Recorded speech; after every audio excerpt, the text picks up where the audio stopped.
Welcome to the Deep Dive. We take complex topics, look at your sources, and really try to untangle them to give you the clearest possible picture. Today we're starting something important. It's the first part of our Deep Dive series, focusing on the verified facts surrounding Jeffrey Epstein. Now, this is a topic just swimming in speculation, but our mission today is pretty clear. Cut through all that noise. We're focusing only on what's actually documented in public records, in primary sources. We're separating the proven stuff from what's still just rumor or myth. This is for you if you're curious and want the documented truth. Exactly. And, we've gathered a pretty significant stack of these primary sources. We're talking FBI files, actual court documents, those flight logs everyone talks about, personal records. These aren't just like secondhand stories. This is the foundational evidence. So today, we'll explain how these pieces fit together, how they form the factual backbone for understanding Epstein's operations, his crimes, his connections. It's about getting you that documented truth quickly and thoroughly. Okay, right. Let's unpack this then. We should probably start with the documented core of Epstein's crimes. What do the records actually show he was doing? And where?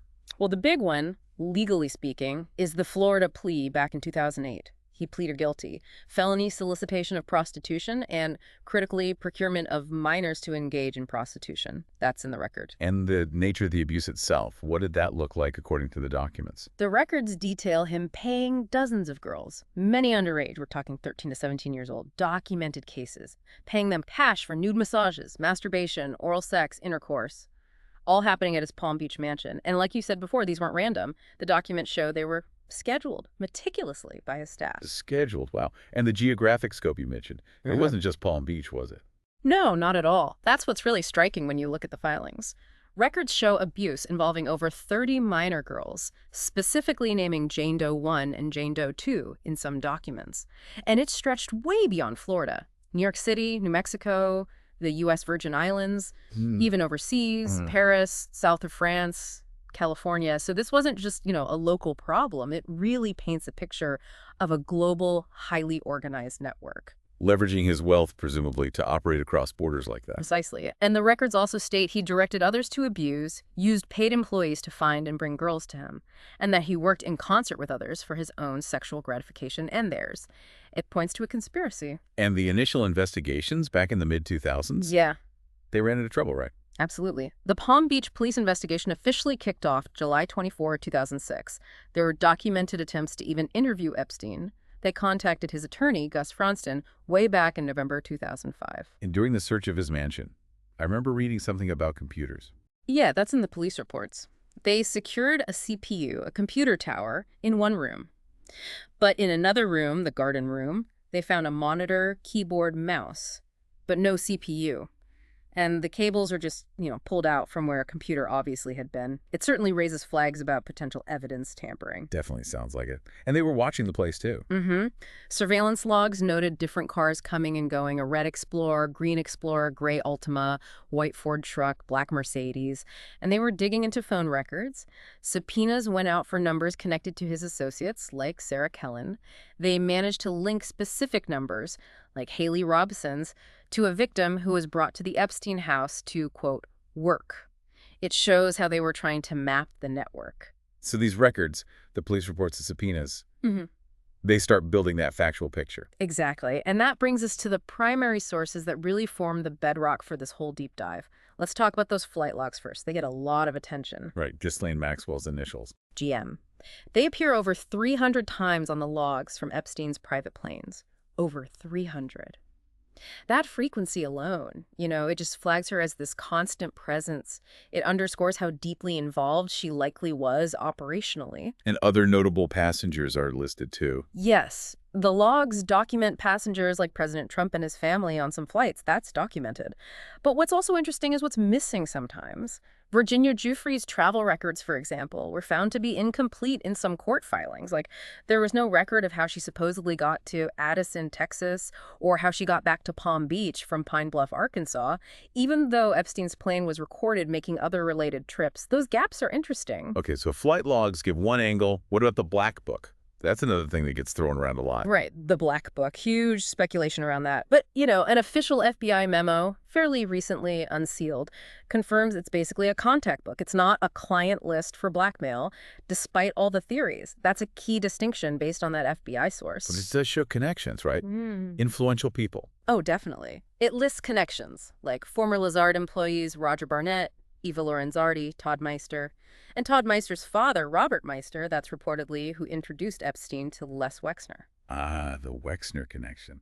That seems really significant in Epstein's rise. It absolutely was, according to the timelines. Epstein was Wexner's financial manager from 1987 all the way to 2007. Wexner was essentially his primary client for 2 decades.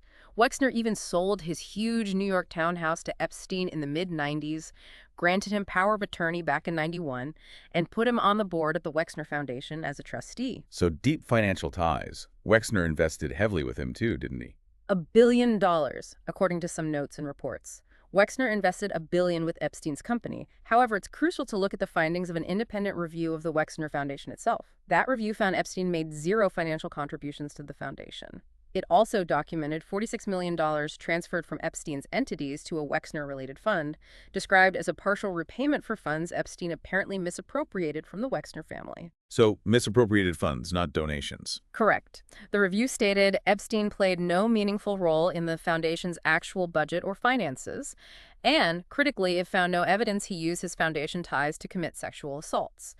So, you see the distinction. A documented, deep financial connection, yes. But the specific criminal use of that foundation connection isn't proven by that source. Got it. That nuance is important. What about physical evidence? Stuff found in his homes. Okay, yeah, let's talk about the mansion searches. The Manhattan mansion search in July 2019 that yielded significant finds according to the bail memo. Law enforcement found evidence that was described as chillingly consistent with victim recollections. Hundreds, maybe thousands, of sexually suggestive photos. Females fully or partially nude. Some appeared to be underage girls. At least one was confirmed by counsel, Epstein's own counsel apparently, to be a minor when the photo was taken. And CDs too, right? With labels? Yes. CDs labeled with things like young name plus name, Miss Nudes 1, girl pics nude. Really disturbing stuff documented in the search inventory. And this wasn't just in New York. The Palm Beach police found things earlier, too. They did. Palm Beach police confiscated images earlier on. One reportedly showed the bare bottom of a girl who appeared to be prepubescent. So this physical evidence, found years apart in different locations, directly corroborates what victims were saying. And it ties directly into the grand jury charges later, things like sex trafficking under federal law, recruiting, enticing, harboring, transporting minors. The evidence supported those specific charges. It's about documented actions. Okay, so we've laid out a lot of the core documented facts, the evidence. But like you said, it's complex. Different narratives pop up. So how do the sources help us separate what's definitively true versus what's, well, contested or unproven, even when looking at the documents? Let's start with the non-prosecution agreement, the NPA. That's always been hugely controversial. Monumentally controversial. Okay, the facts of the agreement itself are clear. It was signed September 24th, 2007, between Epstein and the U.S. Attorney's Office for the Southern District of Florida, SDFL. The terms. Epstein pleads guilty to state charges, gets a minimum 2 years jail time, which ended up being 13 months with work release, and registers as a sex offender. Now, crucially, the document itself explicitly states it did not cover victims outside Florida, and it did not bind other U.S. attorneys' offices, like the one in New York later. That's written in the agreement. That part is proven fact from the document. Right, that's the legal text, black and white. But the way it was handled, the implementation, that's where the firestorm really starts, isn't it? Exactly. That's where the documented controversy lies. Prosecutor Sigrid Macaulay Villafana, she initially opposed parts of the deal. She was reportedly overruled by her supervisors. That's documented in reports. Then you have the Department of Justice's own internal review later, which faulted the former U.S. attorney, Alex Acosta, for poor judgment. Poor judgment in approving the NPA and, critically, failing to make sure victims were properly notified as required by law. And the victims themselves said they were left in the dark. They did. Their statements are powerful. They received these sort of patience letters suggesting things were ongoing even after the secret NPA was already signed. Their attorneys were led to believe federal charges were still potentially on the table. So you have this huge documented gap between the legal text and how it was actually carried out, which caused immense harm and controversy. Okay, moving from the NPA to Ghislaine Maxwell's role. What does the official record say versus her own documented statements? Well, the official record is pretty definitive now. Ghislaine Maxwell, convicted in 2021, child sex trafficking, sentenced to 20 years. The evidence presented at trial showed she worked closely with Epstein from about 1992 to 2009, positioned as a co-conspirator, recruiting girls, facilitating the sexual acts, being present during abuse, including being in that infamous photo with Prince Andrew and Virginia Giuffre. And testimony from victims like Johanna Sjoberg was key.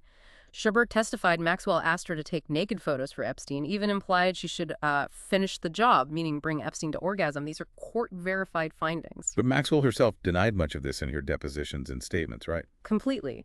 Despite the conviction and the evidence, if you look at her documented statements, like her depositions, she consistently denied participating in non-consensual sex, denied recruiting underage girls, claimed she couldn't even recall specific sexual acts or seeing sex toys in the house. She tried to frame herself as just an employee doing household management, and she called Virginia Giuffre's entire account untrue and obvious lies. So you have this stark documented conflict, the judicial findings and victim testimony versus her own vehement recorded denials. It's for you, the listener, to weigh that documented conflict. Okay, another huge area, the whole intelligence asset theory. What do the official sources say? Right, this one persists. Okay, the FBI conducted a systematic review. Recent memos detailing this review state clearly. They found no credible evidence Epstein was blackmailing prominent people, no incriminating client list used for that purpose, no evidence to even start an investigation against other uncharged people related to his crimes, and, crucially for this theory, no evidence he was an intelligence asset for any agency. Plus, you have figures like the former Israeli Prime Minister Naftali Bennett categorically denying Epstein worked for Mossad. So official sources are pretty firm on this point. No evidence. But the theory doesn't just vanish, does it? What fuels it? Are there other documented claims floating around? It definitely persists. Part of the fuel comes from documented, though sometimes second-hand claims, like that alleged statement by Alex Acosta during his vetting for labor secretary. He supposedly said he was told that Epstein belonged to intelligence and to leave it alone. Now, that's attributed to an unnamed source within the administration, reported in the media, but it hangs out there and adds complexity to the flat denials. And then there's the more nuanced public discussion, exploring ideas like maybe he wasn't a direct asset, but perhaps a financial fixer, someone moving vast, opaque sums of money that intelligence agencies might find useful indirectly. It's a different concept, but it keeps that intelligence connection idea simmering in public discourse. So, official findings say no, but these other documented claims and theories keep the question alive for many. Fascinating how those narratives clash. Finally, let's touch on Epstein's death, the official conclusion versus the lingering questions. Okay, the core proven fact. Jeffrey Epstein was found dead in his cell at the Metropolitan Correctional Center in Manhattan, August 10th, 2019. He was awaiting trial on federal sex trafficking charges. The official cause of death was ruled a suicide by hanging. Both the Department of Justice and the FBI, in their reviews and memos, largely upheld this conclusion. But, and it's a big but, for many people. Yeah. The circumstances were unusual and investigations found problems, right? That fuels the conspiracy theories. Precisely. Despite the official finding, the how and why are riddled with documented issues that feed speculation. The Office of the Inspector General OIG investigation found critical failures at the jail, major ones. Epstein's cellmate was transferred out just before his death. The two officers assigned to his unit, including Tova Noel, failed to conduct mandatory checks and inmate counts for hours leading up to his death. They later admitted to falsifying records. There's also documented testimony from another inmate nearby, inmate 2, who described hearing a scream, seeing officers remove someone, and later witnessing the cell being cleaned and orange clothing items tied together being removed.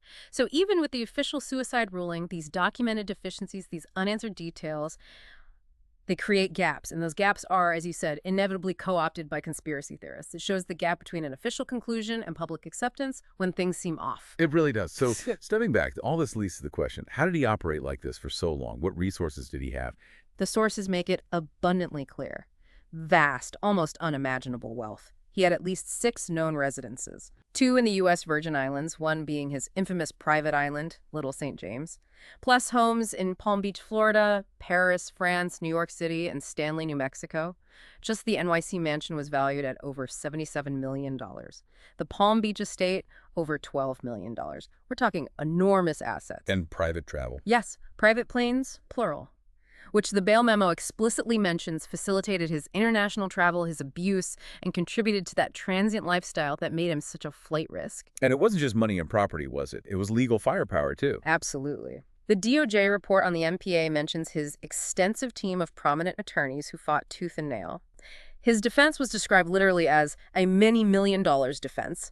Combine that legal muscle with his documented connections to powerful people, politicians, celebrities, financiers listed in his contacts, and you see how he could build this kind of insulation. It's a stark example of how immense resources can, for a time anyway, seem to shield someone from consequences. So wrapping up this first part, what's the takeaway for you, the listener? We've laid out the documented facts, the crimes, the operations, the controversial MPA. We've also looked at how some claims are pretty much debunked by sources, while others remain deeply contested, with conflicting accounts right there in the records. Yeah, and the key thing here is that knowledge is most powerful when you understand how we know it. This deep dive, grounded in actual legal documents, FBI files, official reports, it gives you that concrete foundation. It really highlights why it's so important for you to scrutinize information, understand the nuances, see how facts can be presented, challenged, maybe even obscured, even within formal records. It lets you form your own informed view. And this really is just the beginning of our deep dive series on Epstein. We've only scratched the surface of the documents, but maybe leave this first part with this thought. In a world just flooded with information, how do we actually get to the truth? Especially when even the official records, the primary sources, can be incomplete or contested or just shadowed by controversy. It leaves these gaps, right? And speculation rushes in to fill them. What does that really tell us about finding truth in these huge, complex cases? Stick with us as we keep digging into the documented details in the next parts of this series.